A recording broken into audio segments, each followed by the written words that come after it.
তো বন্ধুরা, আমি সুলেখা চলে এসেছি আবার একটি রান্নার নতুন রেসিপি নিয়ে। আজকে বানাতে চলেছি ধোসা। আর তার আগে স্বপ্নপূরণ ব্লগস অ্যান্ড কুকিংয়ে আপনাদের সবাইকে স্বাগত জানাই। তাহলে আমাদের ধোসা বানাতে কি কি লাগছে? এখানে লাগছে সাদা তেল, 1 কাপ ডাল আছে, আর এখানে 2.5 কাপ, এই কাপের মাপ অনুযায়ী 2.5 কাপ সেদ্ধ চাল আছে। এইটা পরিমাণটা জাস্ট আমি দেখিয়ে দিলাম। আমি আগের দিনকে রাত্রেবেলায় এটাকে পেস্ট করে রেখে দিয়েছিলাম। দেখতেই পাচ্ছ এটা কতটা বড় হয়ে ফুলে গেছে, বড় হয়ে গেছে। এটা কতটা বড় হয়ে গেছে। আর কিভাবে কি করে বিউলির ডাল আর এমনি এটা সেদ্ধ চালটা জলে ভিজিয়ে রেখেছিলাম। সেটা এখন ধোসা বানানোর জন্য মিক্সিতে দিয়ে এগুলোকে ভালো করে একটা স্মুথ পেস্ট বানিয়ে নেব। এখন রাত্রির বাজে 10টা, সকালে এটা ভিজিয়েছিলাম, এখন রাত্রিবেলা 10টা নাগাদ এটা ভালোভাবে ভিজিয়ে দেখতেই পাচ্ছ এটা ফুলে দ্বিগুণ হয়ে গেছে। এটাকে এখন মিক্সির মধ্যে বিউলির ডালটা দিয়েছি, বিউলির ডালটা দিয়ে ভালো করে জল দিয়ে ভালো করে একে একে ঘুরিয়ে নেব।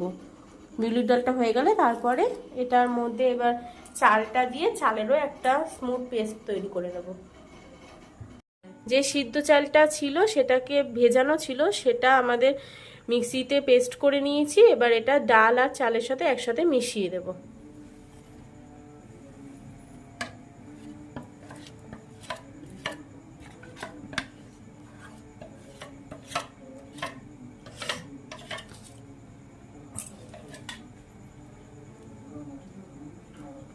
এরপর এর মধ্যে দিয়ে দিচ্ছি অল্প 1/2 চামচের কম একটু মেথি গুঁড়ো, আর এর মধ্যে দিয়ে দিলাম অল্প একটু নুন, আর দিচ্ছি চিনি 2 চামচ মতন চিনি দিলাম। দিয়ে এবার সবগুলোকে মিক্সড করে দিতে হবে।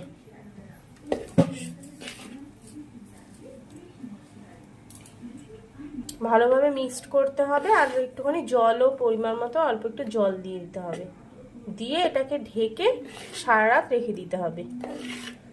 এর মধ্যে অল্প জল দিলাম, জল দিয়ে এর মধ্যে এটাকে একসাথে সবগুলোকে মিক্সড করে নিতে হবে ভালো করে।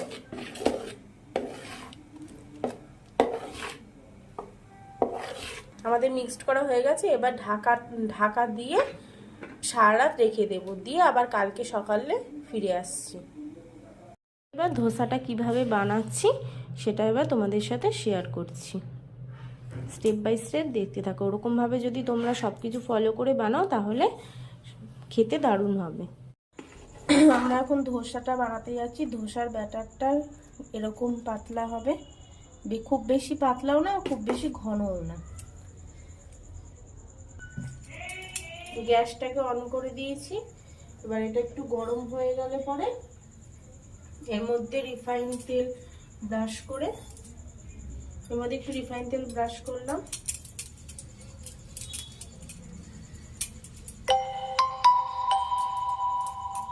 রিফাইন তেলটাকে এরকম ভাবে ব্রাশ করে নিয়ে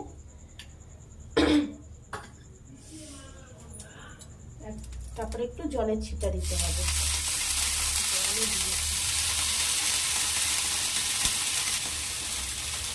জলের ছিটা দিয়ে এটাকে মিশিয়ে দিতে হবে যাতে এটা একটু ঠান্ডা হয়ে যায়।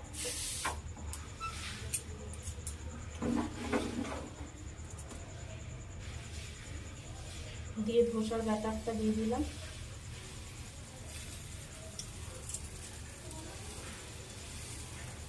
যেরকম হালকা হাতে এটাকে ঘোরাতে হবে।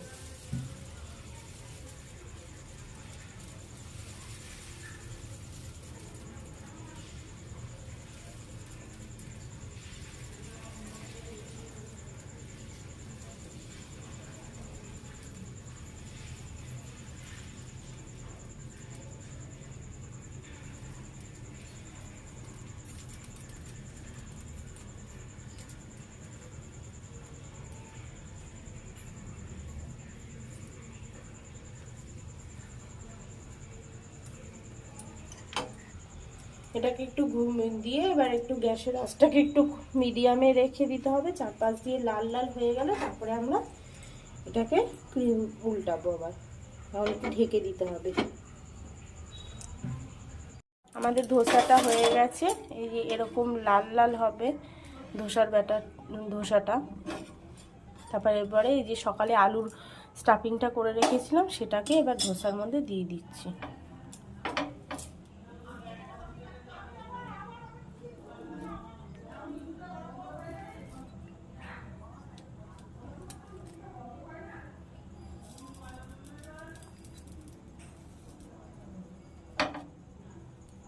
দিয়ে এটাকে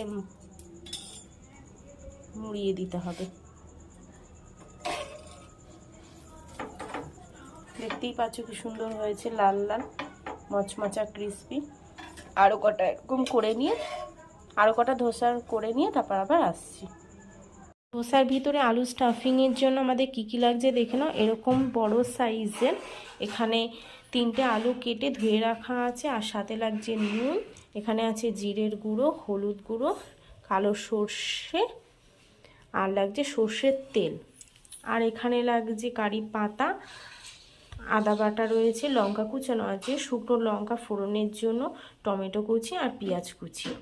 এবারে চলো আলু স্টাফিংটা কিভাবে করছি সেটা তোমাদের সাথে শেয়ার করছি। তার ভিতরে যে আলু স্টাফিংটা দেব তার জন্য কড়াইতে সর্ষের তেল দিয়ে দিলাম পরিমাণ মতন। এবার তেলটা গরম হয়ে গেলে একে একে ফোড়নগুলো দেব।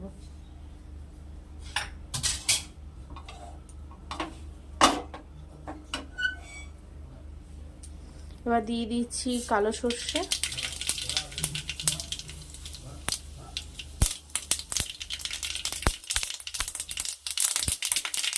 দিলাম শুকনো লঙ্কা কুচি, শুকনো লঙ্কাটাকে চিড়ে দিয়েছি। এবার দিচ্ছি কারি পাতা,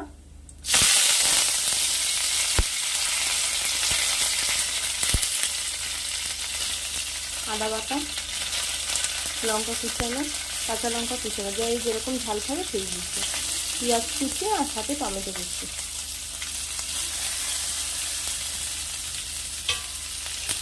এবার দিয়ে দিচ্ছি অল্প একটু নুন,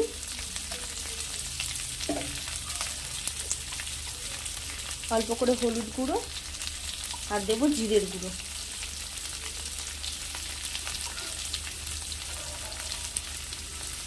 একটু জিরের গুঁড়ো দিয়ে দিলাম। এবার এগুলোকে ভালো করে মিশিয়ে একটু ভাজা ভাজা হয়ে গেলে তারপরে আলু সিদ্ধ করে রেখেছি ওটা দিয়ে দেবো।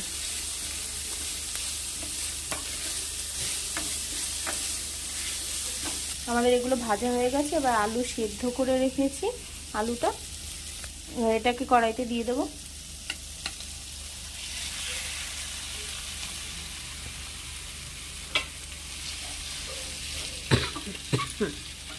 কড়াইতে দিয়ে ভালোভাবে এটাকে মিশিয়ে নিতে হবে। আর একটু নুন লাগবে, এর মধ্যে আর একটুখানি নুন দিয়ে দেবো।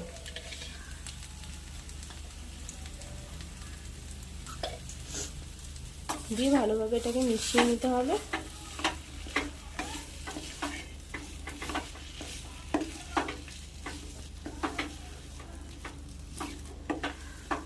আলুটা হয়ে গেছে, এবার এটাকে কড়াই থেকে নামিয়ে নেব। নামিয়ে ঠান্ডা হয়ে গেলে তারপরে ধোসা যখন করব তখন এর সাথে ভেতরে আলুটাকে দিয়ে দেব।